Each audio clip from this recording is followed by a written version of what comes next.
She's back and she's amazing.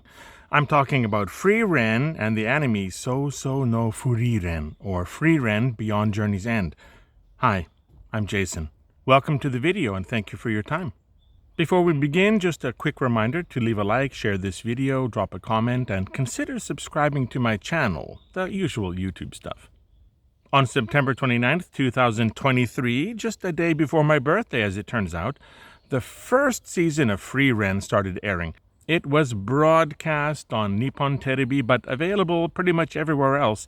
Viewers were treated to something never seen before when it started airing on Nippon Terebi, a 2-hour special on a Friday night in a time slot normally reserved for feature films. No mere anime series had ever received that honor before, and none has been given that honor since. The special treatment was well-deserved, and the 2 hours introduced the world to Frieren, an elven mage over 1,000 years old, a former member of the hero party that had just defeated the Demon King at the end of a 10-year quest. Just before that final battle, the party witnessed the Era meteor shower, an event that happens once every 50 years. At first aloof and withdrawn from the human and dwarf members of the party, Frieren has changed somewhat over these 10 years and grown closer to them, and she agrees to meet them for the next meteor shower 50 years later. After spending 5 decades traveling the world and increasing her magical knowledge, she returns as promised in time to see the meteor shower again, and just in time to see Hamelin, the hero himself, pass away from old age. Frieren breaks down at the funeral, her stoic mask falling away, guilt at not learning more about someone she had never realized she cared about so much before he was gone. Elves live much longer than most other races and far, far longer than humans, so most of them, with their different perception of the passing of time, don't bother forming deep bonds with humankind. But Frieren wants to be different. She visits the other members of the hero party and builds a new party of her own, first adding Fern, a young human mage Frieren has trained since childhood. Their relationship lies somewhere between mother, sister, and friend. Next and last so far is Stark, a frontline fighter, a vanguard, and the heavy hitter of the group. Seemingly timid and lacking in confidence, he is beyond capable, beyond strong, a loyal companion, and possibly becoming something more than that to Fern. This new party embarks on a journey north to Ende, a cold region at the northernmost tip of the continent where the Demon King's castle is located, and supposedly where Ariole can be found, a mythical resting place of souls. Frieren wants to see Hamelin again. With news of growing demon activity in that area making its way to the rest of the continent, one wonders, is the Demon King returning? It seems a possibility. Season 1 was brilliant. Split into 2 consecutive cours lasting 28 episodes, it spanned from its 2-hour debut until March 22nd, 2024. The 2-hour special, 4 episodes right there, was accompanied by a special ending theme, Bliss, performed by Millet. Millet also did the official ending theme for the anime proper, Anytime, Anywhere, with different verses used for each of the 2 cores. I never skip that song and watch the ending credits all the way through, singing along, crying every time. It just gets me and matches the tone of the anime perfectly. The first opening for season 1 was Yusha by Yoasobi, and the second was Sunny or Haru by Yorushika. They are great songs as well.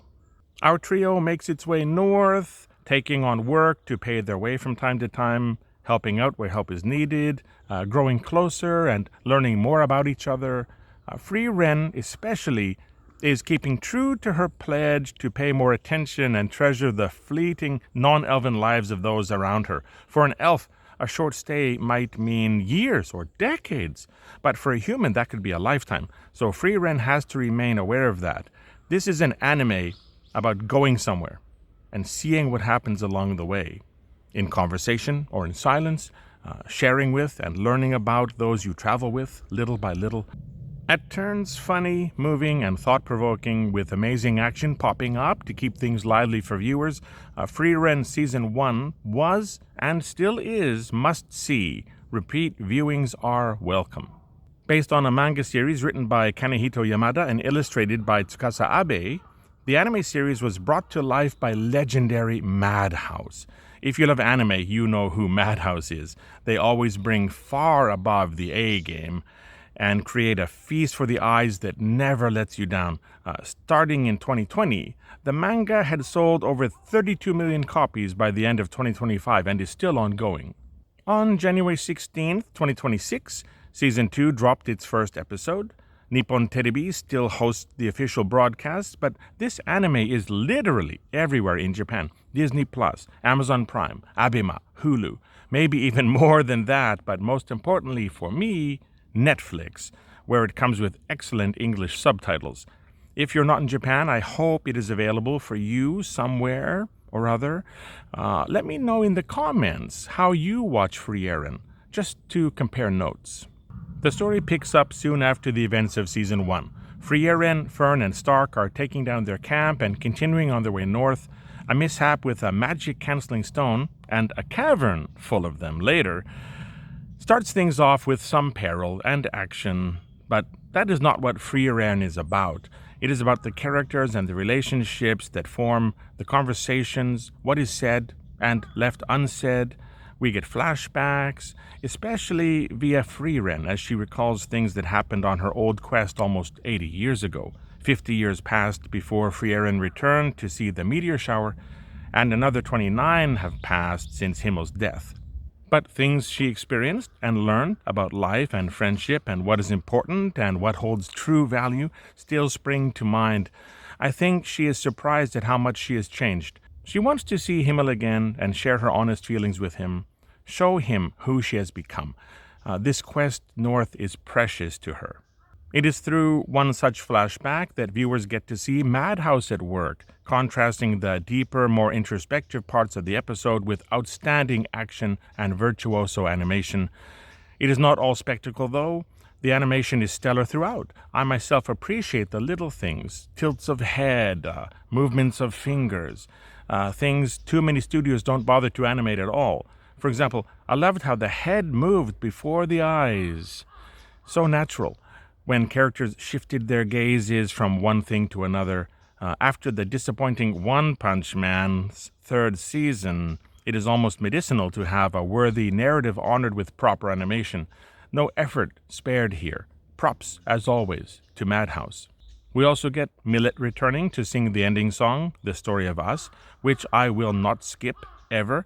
Opening each episode is Lulu by Mrs. Green Apple, great song as well. Atsumi Tanizaki is back as Frieren. Her voice is so versatile. I still can't wrap my head around the fact that this is the same person who brings Anya Forger in Spy Family to life. Kana Ichinose returns as Fern, but part of me will always think of her as the adorable, tragic Ma from Made in Abyss. And rounding out our main cast is Chiaki Kobayashi as Stark. The gang's all here.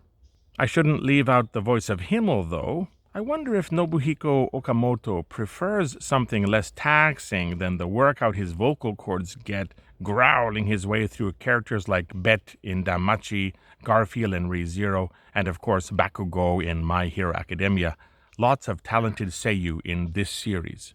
In response to questions about why the party is traveling north on foot, instead of taking the expensive but much faster way by ship, Fern sums up the point of this anime. We'll end up accepting strange requests and get caught up in trouble and keep making detours. Life is the journey, and making the most of everything and appreciating the little things you encounter along the way and not taking the relationships you form for granted, because maybe it is through the eyes of others that we can truly grow or not, and change or not, and see what we are and are not. Frieren wants to tell Himmel that she gets that now, and I will be walking along with her every step of the way. How about you? Do you like Frieren? Will you stick it out as long as they keep making an anime series this good? Drop a comment and let me know. Share this video. Leave a like if you enjoyed what I've had to say, and consider subscribing to my channel for more videos like this one. Everything helps. Thanks for watching. See you next time.